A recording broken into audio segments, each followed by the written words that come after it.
आज पूर्णिमा है और पूर्णिमा के निमित्त हम सभी महिलाओं के लड़कियों को आज गुरु पूर्णिमा की हार्दिक शुभेच्छा देते हैं। ऐसे को हम जिसको गुरु मानते हैं वो हम उसका आदर करते हैं और उसी के साथ उसी के बताए हुए तरीके पर हम आगे चलते हैं और आगे चलते रहेंगे, ऐसा हम सब वचन लेते हैं। दर्शकों, सब गुरुओं के गुरु हमारे मंडल के हमारे जो मंडल में जिसका जन्म हुआ वो है बाबा बाजीराव बाबा।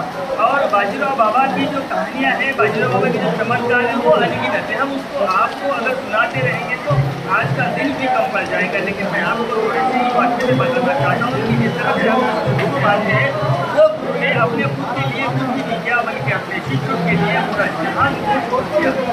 सबसे पहले तो एक अंधेरे में उजाला देने वाला वो गुरु था, क्योंकि सबसे ज़्यादा हमारे मंदिर में नहीं बल्कि इन 3 जिलों में व्यसन की आदतें कहते हैं, पूरी लत कहते हैं, वो सबसे ज़्यादा इन 3 जिलों में रहा करता था। लेकिन इन 3 जिलों के लिए सबसे जो पूरी आदतों को छोड़ने के लिए मददगार साबित हुआ वो बाजीराव बाबा मददगार साबित हुए। गाँव में, घर में और राज्य में किस तरह से रहना चाहिए ये बताया। कोई अभी लालच नहीं होती, बिना कोई लालच के प्रत्येक गाँव में 7 से 8 दिन वहाँ पर गुजार कर लोगों को समझाना, लोगों के साथ रहना, उनका सुखा खाना और लोगों को भक्ति के मार्ग पर लाना, ये सबसे बड़ा कार्य करने का अंदर जो था। इसके पहले हम सब देखते थे कि अगर बिल्ली भी हमारे आगे से चली जाती तो हम उसके आगे कदम नहीं डालते थे, लेकिन बाजीराव बाबा ने आकर उस प्रथा को खत्म कर दिया। अंधश्रद्धा के बारे में कई सारे बातें सामने आती थी, लेकिन जब से बाजीराव बाबा इस राज्य में और ये राज्य के एक नमूना, एक राज्य के बड़े संत होकर गुजरे हैं। आज हम सब जानते हैं कि अगर ये जो मेला लगा हुआ है, आज इतनी बारिश लगातार 3 दिनों की बारिश की वजह से भी आज भेजोड़ा गाँव में पंढरपुर जैसा माहौल दिखाई दे रहा है। इसका कारण क्या है? अगर हम किसी की मैयत में जाते हैं या किसी की मृत्यु में जाते हैं तो 1 दिन रहते हैं, 2 दिन रहते हैं, फिर उसके बाद में भूल जाते हैं। लेकिन यहाँ पर सालों साल याद किया जा रहा है। उन्होंने जिस गांव में गए थे वहाँ गांव में सत्संग अभी भी लगते हैं और ये जो प्रथा चलती आ रही है ये लोगों को अच्छाई के मार्ग पर ले जाने की प्रथा है। इससे जुड़कर रहना, इससे जुड़े रहना और इस सत्संग को सामने आकर सपोर्ट करना, ये भी बहुत बड़ी बात है। अभी बेजोड़ा गाँव की बात लेते हैं कि यहाँ पर जितने भी युवा हैं वो व्यसन मुक्त हो चुके हैं और जितने भी युवा हैं वो भक्ति के मार्ग में लग चुके हैं। और आज का जो गुरु पूर्णिमा है, अपने गुरु के चरणों में फूल अर्पित कर उनसे अच्छाई के लिए, सीधे रास्ते पर चलने के लिए मांगा जा रहा है। और इसी संदर्भ में आज हमारा भेजोड़ा गाँव में आज गुरु पूर्णिमा के निमित्त आना हुआ और सारे अभी इस तरह से जो मुसलधार बारिश चल रही है, नदी भी उफान पर है, पानी गाँव में आने का भी डर है, लेकिन भक्ति का मार्ग छोड़ने के लिए तैयार नहीं है। ये हमेशा भक्ति कर रहे हैं और बाबा के ऊपर भरोसा कर अपने गांव की खुशहाली, रंगीली और अच्छे फसल की उम्मीदें जता रहे हैं। धन्यवाद।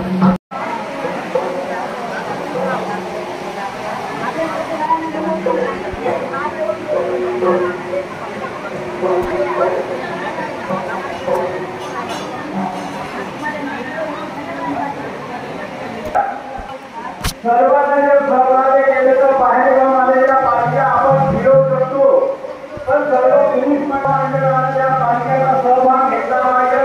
सहभाग घेतला तर आपण या मार्गात विरोध करतो, कारण 9 पालख्या आहेत।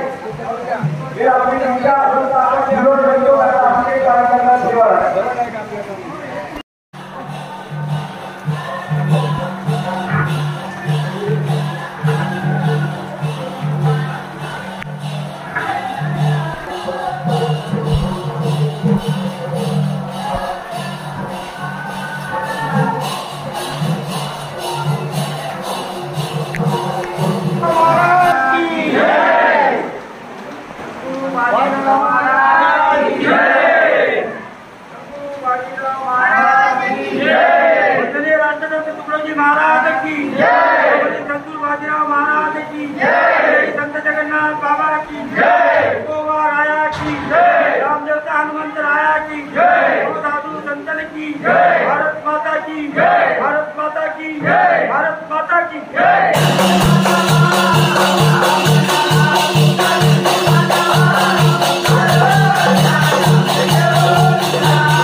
तालुका कोकणा जिल्हा चंद्रपूर कोथरूड पैदलवाडी 3 वर्ष झालं कंटिन्यू येत आहोत.